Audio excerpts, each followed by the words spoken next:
குழந்தைகளுக்கு சிகனிக்கு கண்ட புசுவா செய்ய போறோம்.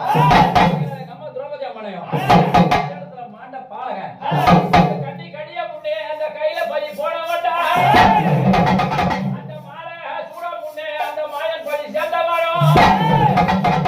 பெற்றெடுத்த தாய்ச்சகப்பே உன்னை பிரியமா சேருதப்பா. பெற்றெடுத்த தாய்ச்சகப்பே உன்னை வரிசையிட்டு சேருதப்பா. அந்த குழந்தைலாம் வரணும். ஊருக்கு ரமணி வழியால் இப்படி தெரிந்து